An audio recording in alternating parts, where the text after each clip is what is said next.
just seems to be no getting around some grumpy finance guy telling you that buying shiny rocks is not a good financial decision. And okay, fine. I guess when you say it like that.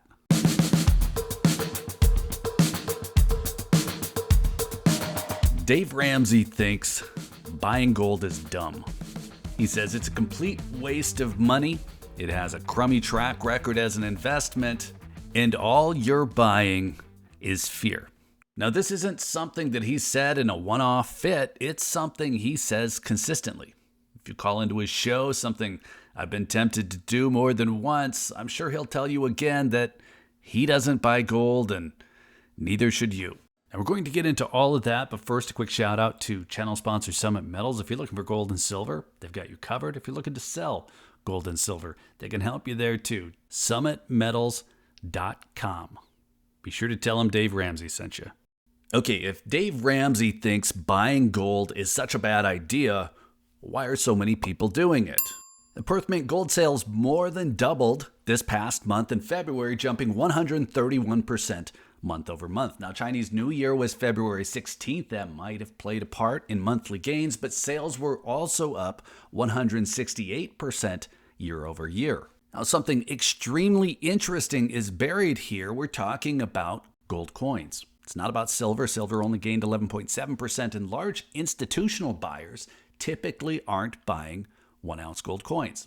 Small retail buyers are, so dummies like me. Okay, hold on. If gold is performing so well, up 60% last year, 19% so far this year, and more countries, institutions, and individuals are buying it, why is Dave Ramsey, a person who's built a career on giving foundational financial advice, still so against it? And not just against it. On Ramsey's own website, he suggests buying gold might just be flushing your money down the toilet. That's quite a statement. Well, my take on Dave's take could be wrong. We're talking about my opinion on his opinion, but at the base level, Dave's audience is just trying to get ahead, which is the glass half full way to say they're trying to get out of debt. Now, as a visual here, 2020, Year of the Rat coin from the Perth Mint, by the way, one of those 1 ounce gold coins that maybe a dummy would buy. Now, I keep coming back to that, but for the record, I'm not saying Dave's advice to his audience is bad. One of the ways that he talks about getting out of debt is to attack debts one by one, beginning with revolving credit card debt. Direct everything you have at the smallest debt first. Now, I'm a big fan of that. I'm a big fan of setting small, achievable goals, knock those out, then move on to the next. So to get some common ground here, I think his debt snowball advice probably really works. And I can understand how that system wouldn't leave any room for gold.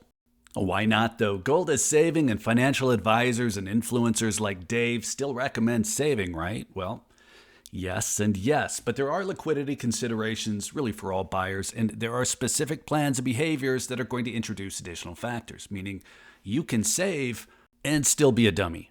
Well, how do you avoid that kind of shame? Well, put together a framework for this, a way to think about how people save. Why some people might look at the same gold coin in 2021, Year of the Ox in this case, and see a smart decision, while somebody else, like Dave Ramsey, might say, you're out of your mind.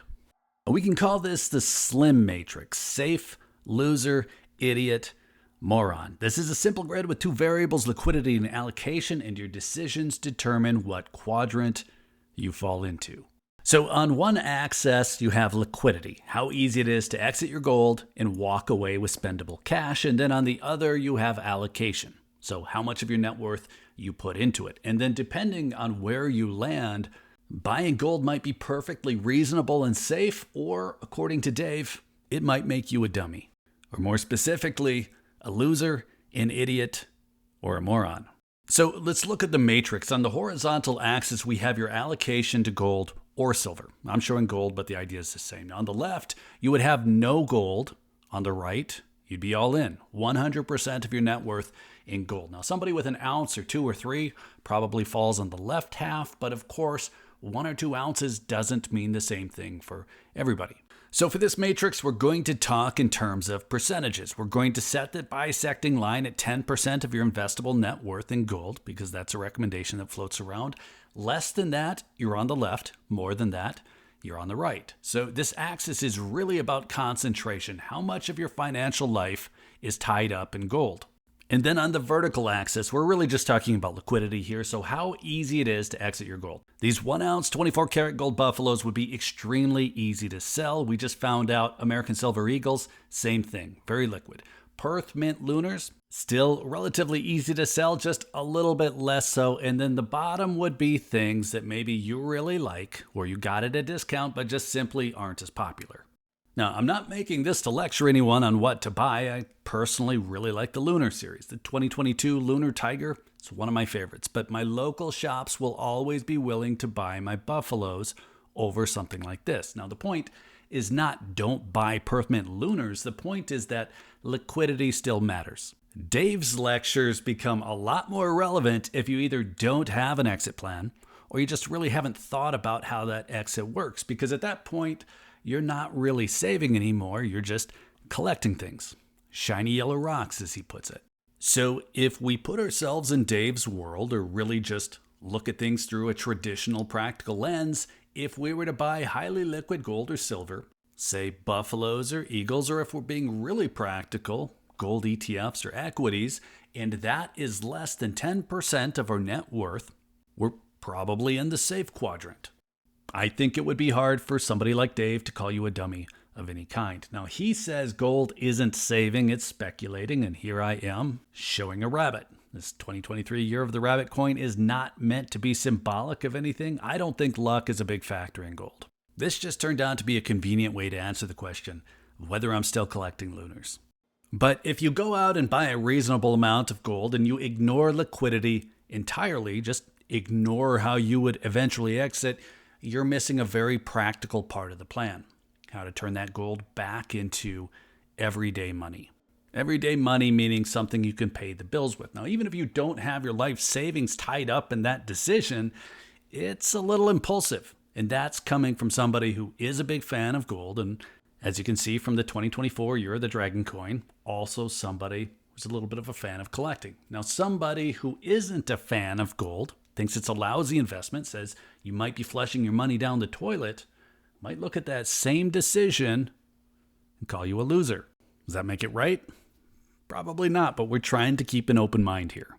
Now, what if you did think things through? You came up with a plan on how you might exit. You planned through what you were doing and you intentionally bought not a little bit of gold, but a lot. So more than the 10% allocation you might hear on the high end of those financial planners giving you advice, 5 to 10% of your portfolio, or on the low end of Ray Dalio's recommended 10 to 15%, well, now you have a plan, but you might have pushed that allocation too far. Now, Dave says this is what happens when people get too caught up in the news cycle, buying the fear, the hype, the snake oil. See what I did there? 2025, year of the snake? Well, yeah, you got it. Well, now Dave not only doesn't like your plan, he thinks you've gone too far, and now, you might be an idiot. Sure, you saw a 60% gain on that yellow rock last year alone, but shame on you.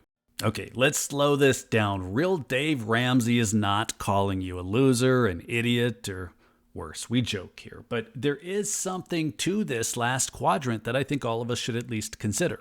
If we're pushing well beyond any practical advice, we're going all in on gold and silver and doing it in a way that would be hard to exit, we are clearly in the moron quadrant. We can have a good laugh. We can say we're just kidding, but there's something to a little good old-fashioned name calling that isn't all bad. And this is the year of the fire horse, by the way. I think a horse on fire running into the distance is a pretty good visual for the moron quadrant. Now, we need to plan.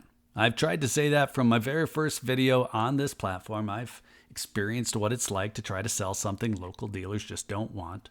It's a terrible feeling, and you don't want to have to learn that lesson the hard way at the worst possible time. Look, we just got a repeat of that a few weeks ago. I spoke to multiple dealers who wouldn't buy any silver other than American Silver Eagles or any gold other than Eagles or Buffaloes. Now, that was a really small window, but we don't need many examples like this to remind us to think through the whole plan, not just the beginning. So who's right? Should we listen to Dave and stay away from gold and silver entirely? Well, I don't think so, but I don't think that I'm in Dave's target audience. He might still think I'm a dummy and he might be right, but I've always used gold strictly as savings. I haven't really been hopelessly in debt, and I've always tried to have a plan that would allow me to sell my gold if I ever had to. Now, I did have debt. I had it when I started buying gold, and Dave probably would have had some things to say about that. But if we're looking at the numbers, the appreciation on the gold that I bought rather than paying off those debts exceeded the interest I had on my loan. So in the end, I came out ahead. Gold has more than doubled in 2 years. Silver quadrupled in just over 1. So this has always been more than just asset appreciation to me. But to be fair, things could have gone differently. Now, regardless of how safe we like to say gold is, maybe sometimes even silver, there's always risk. Risk in the metal itself, risk in the related equities. And right now, all of them seem to be performing incredibly well. And to the extent that we took a risk, that has paid off. Now, still, I'm not ready to write off Dave Ramsey entirely. I like knowing there are people out there who just don't think I'm making good decisions because it makes me look for flaws. Now, the Slim Matrix, it's something I covered in the past. It's fun. We get to make fun of ourselves. But the reason I backed off on the formula behind it this time around is that I don't think it's always clear who's right and who's wrong. Now, in this case, we've had a little bit of indication of those plans, but it might have less to do with us and a little bit more to do with a larger train wreck downrange. Now, go back in time. If that train wreck never comes, Dave might have been the smartest guy in the room. But if it does, and spoiler alert, it did, well, nobody gets to call us dummies without looking a little bit like one themselves. Okay, let's call it good there. Let us know what you think. Are you a loser, an idiot, or a moron? It's okay if you are. This is a safe place, but even the bad decisions have looked pretty good. It's kind of our time. So let us know in the comments. And then while you're there, be sure to hit the like button if you found any of this interesting. Be sure you're subscribed with notifications turned on if you want to hear more of the topic. And if you're still here, thanks again for watching.